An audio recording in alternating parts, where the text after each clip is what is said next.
السلام عليكم، ازيكم يا حبايب قلبي؟ اللهم صل وسلم وبارك على سيدنا محمد وعلى اله وصحبه اجمعين. كل سنه وحضراتكم طيبين.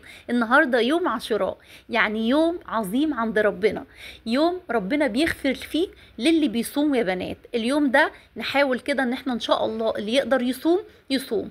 انا عارفه ان الجو حر، طبعا اجرك بيبقى اعظم واكبر. سنه كامله بتتغفر يا بنات للي يصوم اليوم ده. وحضراتكم اكيد عارفين ان ليه افضال تانية كتير. اليوم ده ربنا نجى فيه كتير من الانبياء.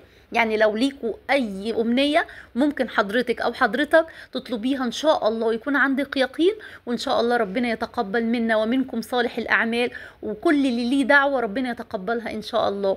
النهاردة احنا بنحتفل بيه، وبنحب قوي في مصر بنعمل حاجة اسمها عاشورة. هعملها لكم النهارده ان شاء الله بطريقه امي وجدتي رحمه الله عليهم.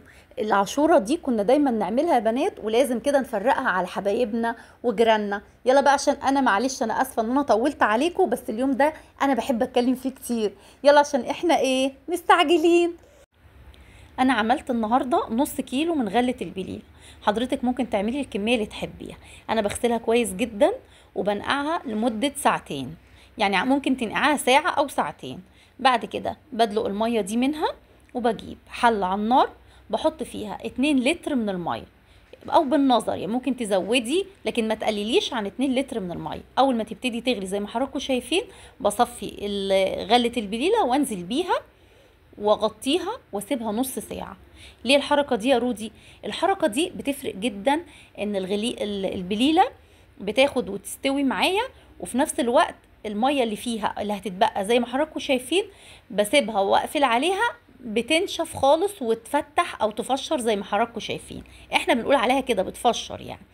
انا حضرتك لو عندك هاند بلندر هتحطي الحليب وهتحطيه على النار وهتضربي نص ضربه. انا عشان ما عنديش اخدت معلقتين كبار كده، او المعلقه دي عامله زي الكبشه كده، او كبشتين كبار، حطيتهم في شفشق الخلاط، ونزلت عليهم بكوبايه من الحليب وضربتها كسرتها. يعني انا ما بعجنهاش، انا بكسرها كده يا بنات.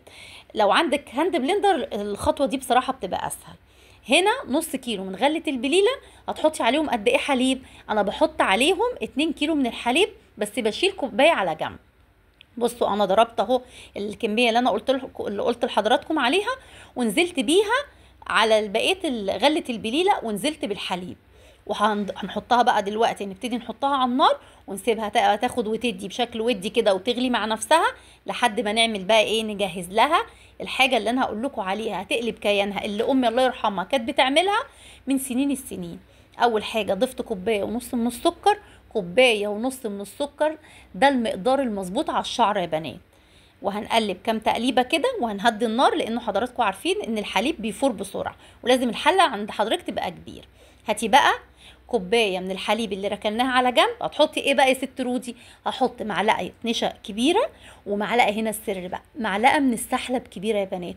ممكن تستبدلي النشا كمان وتحطي معلقتين السحلب. امي الله يرحمها كان لازم السحلب ده، كان اي حد يجي يدوق عندنا كان يستغرب هي حاطه ايه.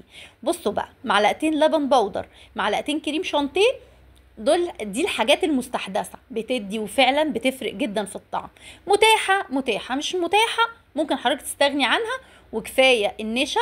مش متاح السحلب، بس انا بتمنى تجربوها بالسحلب. ممكن حضرتك تحطي معلقتين من النشا، نقلب وننزل على على الخليط ده، ونقلبه كويس جدا. نسيبه لحد كده ما يستوي، النشا تستوي والسحلب بيستوي فيه يعني 5 دقايق وبس. خلاص خلصنا. بتبقى بالشكل القمر اللي حضراتكم شايفينه ده. بنبتدي بقى، انا جبت هنا علب لاني مش يعني انا بفرق كده على حبايبي وجيراني. انا خلاص اخده العاده دي من ماما، فلازم ما ينفعش يعدي علينا يوم عاشوراء وما اعملش ما اعملش طبق العاشوراء بتاع زمان. انا بقى اديت حضرتك الفكره، ممكن حضرتك تزينيها بالشكل اللي يناسب حضرتك. في ناس بتزينها بمانجا، كريم شانتيه، ايس كريم. احنا بقى هنعمل العاشوراء التقليديه او العاشوره التقليديه. انا امي الله يرحمها كانت بتجيب جوز هند على زبيب على سوداني زي ما حضراتكم شايفين كده، وتجرنش بيه. ممكن تضيفي زي طبق تحطي فيه نفس الخلطه دي وتقسميها، وتحطي معلقه من القرفه. فعلا بتفرق جدا يا بنات. انا قسمت الخلطه على طبقين، حطيت معلقه من القرفه على الخلطه اللي هي زبيب وجوز هند وسوداني، والخلطه التانية زبيب وجوز هند وسوداني بس. وابتديت اجرنش، وفي ناس طبعا ما بتحبش الكلام ده خالص وبتحبها ساده، على حسب الناس اللي انت عارفاها وعلى حسب اولادك. وحطيت طبعا في كاسات، وطلعت بالقمر ده. بتمنى تجربوها بطريقتي، وكل سنة وحضراتكم طيبين تاني. ولايك وشير لو عجبكم الفيديو. استودعكم الله الذي لا تضيع ودائعه.